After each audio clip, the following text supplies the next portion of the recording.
Can you talk a little bit about the stolen cars in terms of how hard you were working and how that was basically upsetting the older guys who were interrupting their breakfast?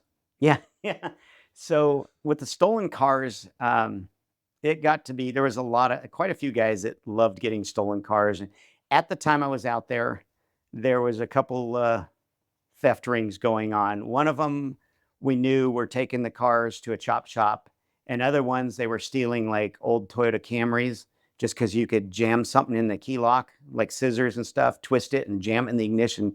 Just old, technology, just start them up and they would run and, so they were real easy to steal. But what they were doing was they'd steal a car, go probably commit some burglaries, dump it, steal another car, dump it, whatever. So they'd steal several cars in a night and you'd like find one and then you'd go to where it was stolen from and find another one dumped.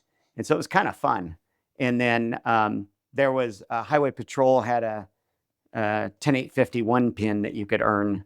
So if they recognized you and gave you a pin, if you recovered so many stolen cars in a year, I think it was 12. I can't remember what it was. Maybe it wasn't a year. There's a certain amount of time. I think it was 12 recovereds or six stolen cars where you arrest the driver. And they had all kinds of criteria on it. You couldn't arrest the passenger because they might not have known it was stolen. It had to be the driver, things like that. Because the fun thing about stolen cars is if you catch a stolen, not just recover a stolen, but you get a stolen that's rolling, almost always goes into a pursuit, and almost always they jump out of the car and they run. So you got arrow, you got units, you're coordinating to catch the driver and any passengers, and it's a lot of fun. Um, but with that particular ring that they were driving around the Camrys, oftentimes they're returning from their crimes at 5, 6 in the morning. So I worked, I think 10 to 6. I got up at 6 every morning. The new crew's coming on, and 6 in the morning is usually dead. So they go to briefing, they get out. There's no calls. Everybody's asleep. There's really not much crime going on. They'd go and meet up and grab a bite of breakfast and kind of talk about their shift or whatever. Um, and then here's like O'Neill, 10:33, give me the patch. I'm in pursuit of a 1029 Victor. And, there were several times I'd get these messages like, again, like, trying to eat my breakfast. They're like, oh, why do you always have to do this? And I'm like, it's the only time that these things are rolling, it's the easiest time to catch them because a lot of them too would be early morning startups. Somebody come out at 5:30 in the morning in the winter and leave their car running in the driveway. So somebody just steal it for, I don't know, because it was fun. I don't know. So you'd catch those too.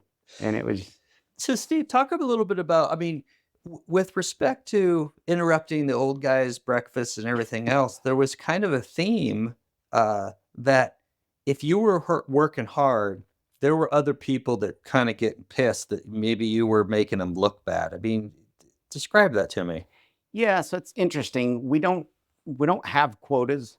There was actually, it was in Palmdale. There was a motor that didn't write enough tickets, and his sergeant like gave him a quota. There was a big lawsuit behind that because we don't and we can't require quotas. You just go out and do an honest day's work and do your job.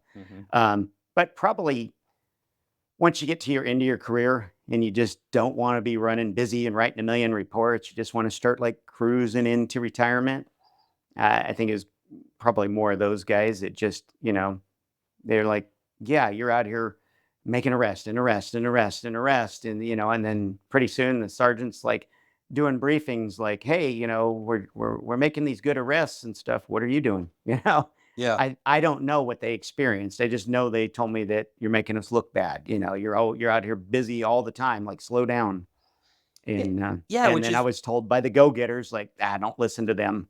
You're one of us. We're out here hooking and booking and, solving crimes. And so, yeah, that's interesting. So you have two factions. You have the factions that are really kind of working and doing their job, and then you have these other guys that just kind of want to cruise. But then on the flip side, they're kind of bad mouthing you guys for really doing the job, and it's like, just you know what I mean? It's just a yeah. weird dynamic for sure.